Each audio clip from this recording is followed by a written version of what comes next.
အားလုံးပဲမင်္ဂလာပါရှင်ဒီနေ့ကျမဖတ်ပြမယ့်စာအုပ်လေးကတော့ဧရာဝတီနဲ့အနီးတစ်ဝိုက်ဆိုတဲ့စာအုပ်လေးကပါရှိတဲ့ဆရာမမြမြင့်စုရဲ့ဒေါသဆိုတဲ့ဝတ္ထုတူလေးပဲဖြစ်ပါတယ်ရှင်အားလုံးပဲကျမနဲ့အတူလိုက်ပါခန်းစားနားဆင်ကြည့်ပါအောင်ရှင်ဒေါသအရှိဘမှထွက်ခါစားဖြစ်သောနေရောင်တွင်စကိုင်းတောင်ပေါ်ရှိရှင်မင်းနန်းကိုင်းဖျားနှင့်ချင်းသေး30စီရီတို့သည်ကြီးညိုစပွဲရှိလာပေ၏သောတာပန်စိတ်တွင်တာမန်ကလေးများငှက်ကလေးများသည်တတိတတန်းစိတ်ကပ်၍ထား၏အလဲလောက်တွင်ငှက်ခတ်သမားမောင်တင်သည်ထွက်တော့အံ့ဟုကျိုးကိုဖြီလျက်နေစဉ်ကမ်းမပေါ်မှမိမငယ်ငယ်အဝတ်အစားခန်းနွမ်းနွမ်းနှင့်အထုပ်ကလေးပတ်၍အပြေးလာနေသည်ကိုမြင်သည်ဖြင့်လေကြုံလိုက်ချင်တဲ့သူထင်မှဗျာစောက်လိုက်ပါအောင်ဆိုဟုအရင်းညွန့်အားပြော၍လေပေါ်သို့မတက်သေးပဲစောင့်နေလေ၏မျက်နှာထားခညိုးညိုးနှင့်မိန်းကလေးသည်အနီးသို့ရောက်သောအခါအရှိဘက်ကန်းလာလိုက်ပြရစီဟုဆိုလျက်ငှက်ပေါ်သို့တက်လိုက်၏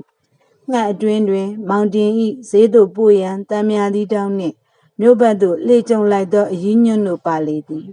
ငှက်ထွက်လေပြီအရင်းညွန့်နှင့်မိန်းကလေးသည်မျက်နှာချင်းဆိုင်ပြင်းနှန်းကလေးပေါ်တွင်ထိုင်လျက်အရင်းညွန့်ကစတင်၍ထွေးကြည်ရေအထဲဖို့သွားမလို့လားဟုတ်ကဲ့အမေကြီးဘယ်နဲ့နေသေးသလဲခဏတော့ယောဂမတက်တာဘူးမိုးအုံတော့အကြိုက်ခဲတိုးတာပေါ့အမေမလူနိုင်မှုထင်ပါရဲ့အကြီးရဲ့ထွေးကြည်မျက်နှာသည်မျက်မှောင်ကုတ်လျက်နက်နက်နေစဉ်းစားနေဟန်ရှိ၏ညီမလဲစင်းရဲလိုက်တာအေးမအေးလူမမာနဲ့ညီဝမ်းညီခါကိုညီပဲယုံနေရတာကိုစေဘိုးဝါကတမျိုးစားတော့နေထိုင်ရတမျိုးအเจ้าပေါ်အကြီးရဲ့အเจ้าမချပါနဲ့တော့ညီပါကိုချမ်းသာတလောက်သားနဲ့စင်းရဲရှာတာကိုဘယ်မှာချမ်းသာပေါက်ရှိလို့တော့ဒီစကားမျိုးမပြောနဲ့တနေ့ကမြေတိုင်းစည်ရေးကလေးကိုညီရညင်းလိုက်တာမဟုတ်လားထွေးကြည်ကဘာမှပြန်မပြောမိမိအကြောင်းကိုရေပြင်ကြီးရတာအကုန်အစင်သိတကဲ့သို့ရေပြင်အားဆုဆိုင်ကြည့်နေလေသည်၎င်းနောက်ငှက်ခတရိယသဖြင့်အိတ်တွင်းမှနှိုက်၍မောင်တင်အားပေးရာကျုပ်ဈေးတံမြာသည်သွားပို့တာပဲဟုမပေးပါနဲ့ပြောလို့သောသဘောဖြင့်ပြောသည်ကိုထွေးကြည်ကဂယုမဆိုင်ပေးမြဲပေးသဖြင့်မောင်တင်ကလှမ်း၍ယူလိုက်ရလေ၏သို့သောအရင်းညွန့်နှင့်ထွေးကြည်တို့ပြောဆိုနေစဉ်အချိန်တွင်း၌ကအလင်းစိတ်ဝင်စားဟန်မရှိသူစိတ်ကူးနှင့်သူအလုရှုပ်နေဟန်ဖြစ်နေသည်တစ်ချက်သာထွေးကြည်အားလှမ်း၍ကြည့်၏အရင်းညွန့်သည်သူထိုင်နေသောခုံနှန်းကလေးမှထွေးကြည်ဘက်သို့ပြောင်း၍ခတ်တိုးတိုးလေတံဖြင့်မြေတိုင်းစည်းရေးလေးကိုမယူတာကညီမအကြောင်းရှိသလားရှိတယ်ဘာအကြောင်းလဲညီတီတာကကလေးတီတာပေါ့လူမှုလူရနားမလဲပါဘူးကျမယောက်ျားမလို့ခြင်းမူဆိုတာဟာလုံလောက်တဲ့အကြောင်းပေါ့ဘာလို့မလို့ခြင်းရတယ်လဲ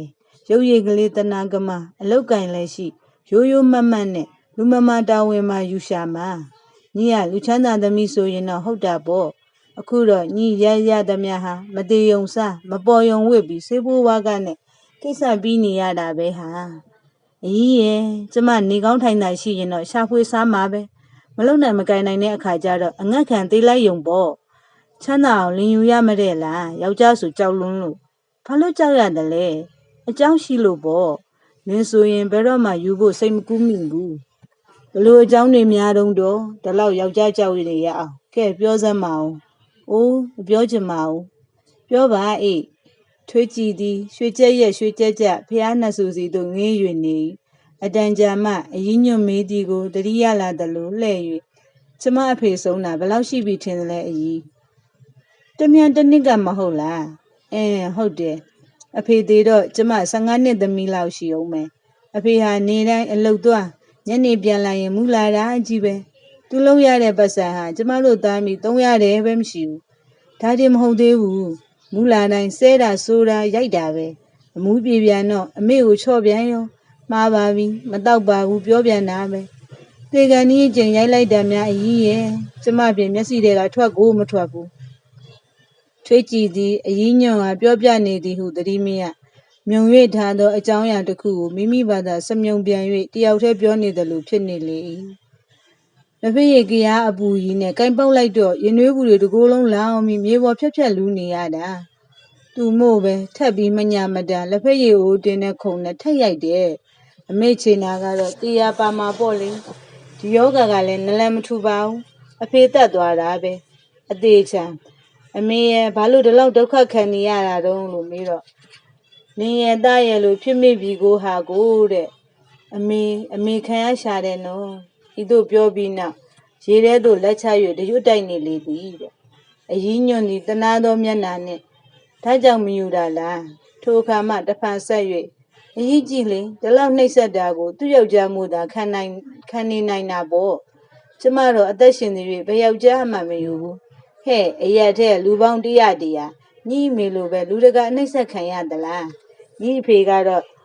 လူစိုးတက်မှုသာပါသူတို့ကိုမနှိပ်စက်ဘူးနှိပ်စက်တယ်ဘသူသိမလဲအကြီးရဲ့အမေရောဘလောက်ရိုက်ပါတယ်လို့ပြောဘူးတလဲကြိတ်မိတ်ခံနေတာပဲဟာအော်ထွေးကြည့်ခတ်ပါပြီးတော့လူတကာကိုသူ့ဖေလို့စိုးတယ်ချင်းနေစားတာကိုစိုးမစိုးလေသူတို့ကိုစိတ်တောင်မကြည့်ချင်ဘူးချွတ်ဖို့ဆိုတာဝေးရောအမေသိခံနိုင်တာသူ့ယောက်ျားချစ်လို့တာမဟုတ်လားကျမတော့ဘယ်ယောက်ျားမှမချစ်ဘူးသွေးမဆက်သားမဆက်သူတို့ရိုက်နဲ့လည်းမခံနိုင်ဘူးမြေတိုင်းစည်းရိမ်လေးကလူကောင်းပါ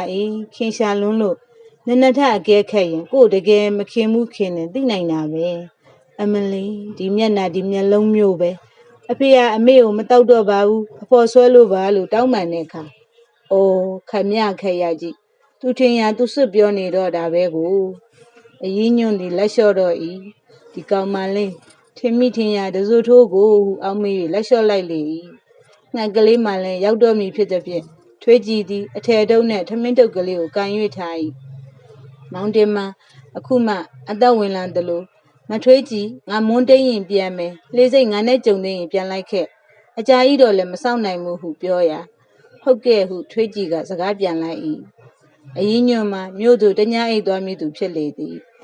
မောင်တင်မလည်းတံမြာသီးတဲ့ကိုဖောက်တဲ့ပေးခဲ့၍ကမ်းနားသို့စောဆင်းခဲ့ပြီးအကျော်ဆိုင်မှထွေးကြည့်ကိုစောင့်နေလေ၏ထွေးကြည့်သည်အထည်အပ်၍ပိုးခင်များပြန်ယူလာပြီးနောက်12နာရီခွဲလောက်တွင်ရေစိတ်ဆင်းခဲ့၍လေကျိုးဖြုတ်ပြီးနှစ်ယောက်သားအနောက်ဘက်သို့ကူးကြလေသည်10မိနစ်လောက်ကြာတော့လဲတယောက်နဲ့တယောက်စကားမပြောကြကြမတည့်သောသူနှစ်ဦးမျက်နှာချင်းဆိုင်၍ထားတကဲ့သို့ပင်ထွေးကြည့်သည်ထမင်းတုပ်ကလေးကိုဖြီ၍စူးပုတ်ဟင်းငပိကြော်ဖြင့်မနှက်စာကိုငှက်ပေါ်ရောက်မှစားသဖြင့်မောင်တင်ကအိတ်ထဲမှတံမြာသီးနှလုံးကိုထုတ်၍ရော့အချင်းညှစ်စားခြင်းရင်မင်းမို့တမင်တကာခြံထားတာတော့မဟုတ်ဘူးလေဝမ်းနဲ့ကြနေရလို့တော်ပြီဒါဖြင့်မင်းမေစိတ်နဲ့တောက်ရအောင်ယူသွားငါတော့အိမ်ပြန်မသေးဘူးအိမ်မှာတလုံးရှိသေးတယ်ကုန်ရင်လည်းဝယ်ရသားပဲမောင်တင်ကစကားမဆက်တော့ကြည်မွန်းတိန်နေသည်ခပ်ပြင်းပြင်းပူနေသဖြင့်ထွေးကြည်ရခမောက်ကိုပြစ်ပေးလိုက်၏သို့တော်တော်ပြီဟုဆို၍မကောက်ဖဲနေလေ၏မောင်တင်သည်တောတပန်စိတ်မှချင်းသေးကြီးနှစ်ကောင်နှင့်ထွေးကြည်ရအပြန်အလှန်ကြည့်နေလေ၏နောက်ဘာဖြစ်ဟဲ့ဟုတိုးရေရွတ်ပြီးမထွေးကြည်မင်းအလားတော့ကအရင်ညွန့်ပြောတာတွေဟာမင်းစိတ်အထင်ကြီးကိုကွကျမဘာသာဘာထင်ရှင်းနှမဆိုင်ပါဘူးမဟုတ်ပါဘူးမင်းလမ်းလွဲရောက်နေလို့ပြောတာလွဲလဲရှင်းဘူးမရှိပါဘူးမှန်လဲရှင်းလို့မဟုတ်ဘူးဟုတ်ပြီလားကွယ်အေးမင်းကတော့အချစ်ဆိုတာဖြူသလားမဲသလားမသိတဲ့လူတွေကိုပြောပေမှာပေါ့ဒီဘဝမျိုးဟာချမ်းသာတာပဲလေတို့ခံစားတဲ့ဆယ်ပုံတစ်ပုံပဲမင်းသိရင်ဘာဒီစကားမျိုးပြောမလဲထွေးကြည့်သည်မိမိနားမလဲသောဘာသာစကားဖြင့်ပြောနေတဲ့ကဲ့သို့မတုံမလုံနေလေ၏မောင်တင်မှာတကိုယ်လုံးတုံနေ၍ရှေ့ဆက်ပြောမည်ဟုပြင်လိုက်ရက်နေလိုက်နဲ့တန်ကြာနေပြီးမှမထွေးကြည့်မနစ်ကငါပြောခိုင်းတဲ့အကြောင်းတတိယသေးသလားဟုမေးလိုက်လေရတယ်ကျမစိတ်နဲ့ကိုကျမပိုင်တာပဲကိုသဘောတစ်ခုပေါ့မင်းပြောနေတာကဘယ်သူမဆိုကိုသဘောအတိုင်းလုပ်နိုင်တယ်ပေါ့လေမင်းရဲ့ပေါ်ငါဘယ်လောက်ချစ်တယ်ဆိုတာမင်းမသိဘူးအခုတော့သိရောပေါ့လေဟုတ်လားအေယာဝတီမြစ်ကြီးကလည်းအကျဲကြီးပဲနေရာတွေအများသားပေါ့ပြောဆိုတန်နှချောင်းကိုလွှတ်၍ထွေးကြည့်ရှိရသို့လာပြီးဖတ်လိုက်မိပြုလှုပ်လိုက်ရတဲ့။ကိုင်းဘသူကကို့အစိတ်အတိုင်းလုံနိုင်တယ်လေကြည့်လေဟုပြော၍လက်မောင်းကိုတအားဖမ်းကိုက်လိုက်ပြီးနောက်ဝုန်းကနေခုန်ဆင်းသွားလေ၏။မောင်တင်မှာညာဘက်လက်ကိုရုပ်လိုက်မိပြီးကြည့်လိုက်တော့အခါသွေးများဖြာကနေကြလာသည်ကိုမြင်ရလေ၏။၎င်းနောက်ထွေးကြည့်ခုန်ချသွားရသို့တအံတော်ငင်း၍ကြည့်နေမိပြီးနောက်မှတတိယလာပြီးခုန်ဆင်းကလက်ပစ်ကူးလိုက်လေ၏ထွေးကြည့်သည်ရေထဲသို့မြုပ်၍သွားပြီးနောက်ပြန်ပေါ်လာသောအခါကန်းစီသို့မှန်း၍ကူးလေ၏လက်ပစ်ကူး၍လိုက်သောမောင်တင်သည်မှီ၍လာပြီးမထွေးကြည့်ငါစိတ်မကောင်းဘူး ပြန်လိုက်ခဲ့မင်းစိတ်မကြည်ခြင်းရင်ငါမင်းအသက်တော်ကယ်ပြားစေဟုပြော၏ထွေးကြည်ကဆက်၍ကူးမြဲမင်းသေးရဲ့အမေကြီးဒုက္ခရောက်မယ်ငါခွေးစိတ်ဝင်သွားတာနောင်နှံ့ရတယ်ပြန်သာလှဲ့ကန်းအဝေးကြီးဟုဆိုသည်ဖြင့်ထွေးကြည်မှာရအောင်မကူးနိုင်ကြောင်းသိသည်ဖြင့်မျောနေသောငှက်စီသို့ပြန်ခဲ့လေ၏နှစ်ယောက်စလုံးငှက်ပေါ်ရောက်သောအခါပြင်းများတွေတွင်သွေးများပေကြံနေသည်ကို၎င်းလက်မှစီးကျနေသည်ကို၎င်းမြင်ရသည်ဖြင့်အဝတ်များရင်ညစ်ပြီးသောအခါထမင်းထုတ်သောအဝတ်ကိုစီးရန်ထွေးကြည်ကပေးလိုက်၏ထို့နောက်တက်ကိုဆဲ၍ပေးကျမလှော်မယ်ဟုဆိုရာမောင်တင်ကမင်းအသာထိုင်နေဟုငေါ့တလူပြောလိုက်မှနေရာတွင်ဘေးတိုက်ထိုင်၍လိုက်တော့၏အစမတည့်သောသူနှစ်ဦးအားစောင့်ကြီးအောင်ကြီးနှင့်လေပေါ်သို့ရှက်တက်၍လာသောငှက်ကလေးသည်အတန်ကြာသောသောတာပန်စိတ်သို့ပြန်၍ရောက်လာလေ၏ထွေးကြည်သည်အထုပ်ကိုယူ၍နှုတ်မဆက်ဘဲတက်သွားရာမောင်တင်ကသွားတော့ဟေးဟုအော်လိုက်သည်ကိုပင်ကြားဟန်မတူချေနှစ်ချက်တီးကြော်နေသည်အစွမ်းကုန်ပူလျက်ရှိလေ၏မောင်တင်ကနောက်ဆွဲသောခြေလမ်းဖြင့်ထွေးကြည်သွားရသို့တစ်ချက်မြိုက်ကြည့်လျက်မိမိတဲကလေးစီသို့လျှောက်ခဲ့လေ၏လက်မသွေးများသည်လည်းမတိတ်သေးပဲထွက်မြဲထွက်လျက်ရှိ၏တံမြာသီးပိုးငွေများထည့်ထားသောတရေအိတ်ကလေးမှာချွတ်ထားသောအပေါ်အင်ကြီးတွင်ထည့်ထားမိသဖြင့်ထွေးကြည်ခုံစင်းစင်ကလေဆောင်းသွား၍ကြခဲ့လေပြီသို့သောငွေအတွက်လည်းစိတ်မပူအနာသည်ကိုလည်းသတိမရငါမှားတယ်ငါယူတယ်မြေတိုင်းစရေးလိုဟာမှမကြိုက်ပါပဲငါလိုငှက်ခတ်သမားတယောက်ရဲ့မေတ္တာကိုပြန်မို့ဘယ်မှဖြစ်နိုင်မလဲနဲ့တယောက်တည်းမိမိကိုယ်သာအပြစ်တင်၍နေလေ၏တနေ့လုံးထမင်းစားဖို့လည်းသတိမရခောက်တော့ခောက်ပြန်တဲတွင်းသို့လမ်းလျှောက်၍သာနေလေ၏ထွေးကြည်လက်ကင်မွာကိုကဖြီ၍ရေလျှော်ပြီးသောမနက်တွင်ကိုတာအောင်ကအပိုးလွတ်မြေအောက်မေ့ထားလိုက်လေ၏ညမိုးချုပ်သောရေနံစီမိကွက်ထွန်း၍အိယာဘော်တွင်တပြောင်းပြန်ပြန်နေလေ၏အနာမှလည်းရောင်၍နေလေသည်9 နာရီလောက်တွင်ခြေတံကြားသဖြင့်လှမ်း၍ကြည့်လိုက်ရာမမျော်လင့်သောထွေးကြည်ကိုတွေးလိုက်လေ၏သူမျက်နှာကမကောင်းလားစိတ်တွင်းရှိသောအနှောက်အယှက်တစ်ခုနှင့်ခုခံနေရကြောင်းထင်ရှားလေသည်။အော်မထွေးကြည်ပဝါပြူကလေးလာယူမှတ်တယ်။မနဲ့ကိုတာအောင်အပို့လွတ်မလို့လျှော်တောင်ပြီးပါပြီ။ပဝါယူဖို့လာတာမဟုတ်ဘူး။ကျမကြိုက်လိုက်တဲ့အနာကိစ္စမရှိပါဘူး။မနဲ့ကျပျောက်သွားမှာပါ။ပြစမ်းမှကြည့်ရအောင်။ထွေးကြည်မှမျက်လုံးပြူးသွားတော့၏။သွေးရများအကွက်လိုက်ပေါ်၍ဖူးဖူးရောင်နေသောအနာသည်သွေးထွက်ယခုတိုင်မရက်သေးချေ။စိတ်မကောင်းမှုကိုတင်ကိစ္စမရှိပါဘူးကိုကာကွယ်တာပဲဟာမင်းအချိန်မတော်ငါ့ရင်ရောက်နေတာသာသူများမြင်ရင်တလွဲထင်လို့မင်းအကျိုးရုပ်နေပါမယ်ပြန်စိတ်ထဲဖို့ပယုတ်စီနဲ့သွေးစေးယူခဲ့တယ်ကျေးဇူးတင်ပါတယ်ကွယ်သို့ပေမဲ့ပြောက်မှာပါဒီမြမကအောင်ခံထိုက်အောင်ငါအပြစ်ကရှိတာပဲဟာ9 ရက်နဲ့မပြောက်နိုင်ဘူးဆေးယူပါ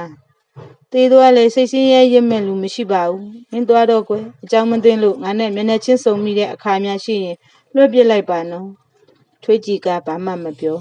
အန်ကိုကဲ့၍ထား၏နောက်မှ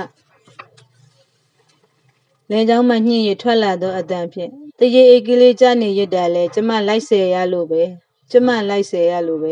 အဲ့ဒီအတွက်ပတ်စံပေးဖို့မရှိဘူးသို့ပေမဲ့ဟိုမြေတိုင်းစရေးအတင်းပေးသွားတဲ့လုံကြီးတကွင်းရှိတယ်သူ့ကိုကင်လဲမကင်ဘူးဝေလဲမဝေဘူးအခုတော့ရောင်းပြီးပတ်စံယူခဲ့တယ်ဒါယူနစ်မအောင်နောက်လည်းဖြည့်ပေးပါဦးမယ်ပတ်စံကိုအိယာပေးချလာ၏မောင်တင်မာကမျက်လုံးများလှန်၍ကြည့်လျက်ပြန်ယူသွားမင်းပတ်စံဘာလို့ဖို့လဲအိုးအယော်ပေးတာပေါ့မထွေးကြည်လက်နာအပြင်စိတ်ဝေဒနာအဖြစ်မခံစားပြရစေနဲ့တော့မင်းမြန်ပြန်ကွယ်ကြာနေရင်ငါသေးလိမ့်မယ်ငါမှဘာကြီးဖြစ်အကြောင်းမထူးတဲ့ဘဝပဲ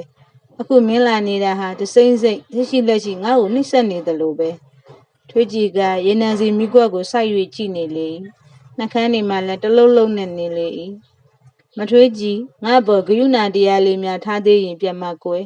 မင်းမျက်နှာမြင်နေရတဲ့အချိန်ကအဆိုးဆုံးပဲပြန်သွားတဲ့နောက်လည်းတော်တော်နဲ့ပြောင်းမဲ့ယောဂမဟုတ်ဘူးငါတောင်းပန်ပါတယ်မင်းပတ်စံလည်းအကုန်ယူသွားပါငါမယူခြင်းဘူးမောင်တင်စကားဆုံးလျင်နောက်ဘက်သို့စောင်း၍ပြစ်လိုက်၏အတန်ကြာတော့လဲလှုပ်ရှားသောခြေတန်းကိုမကြားရသေးသဖြင့်လှည့်၍ကြည့်လိုက်ရာမျက်ရည်တွေစီး၍ရှိုက်ကြီးတငင်ငိုနေသောထွေးကြည်ကိုတွေ့ရလေ၏သူ့တကူလုံးမှလည်းတုံ၍နေသဖြင့်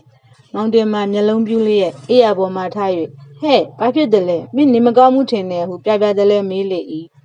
ထွေးကြည်ကစကားမပြန်ငိုမြဲတံငိုနေလေ၏နောက်မှကျင်နာသောမျက်လုံးဖြင့်ကြည့်လျက်ကိုတင်ကျမစိတ်ပြောင်းသွားပြီဟုတ်တယ်ရှင်ခံစားရသည်မြကျမအပြစ် ကျမကြောင့်ရိုက်ချင်ရိုက်နှက်ချင်နှက်ရှင့်ကိုပဲချစ်မယ်မောင်တင်ကသူ့နားကိုပင်သူမြုံညင်တယ်လို့ရှိလိုက်၏သို့တော့ဝမ်းသာပုံကပြောမပြတ်နိုင်အောင်ပဲ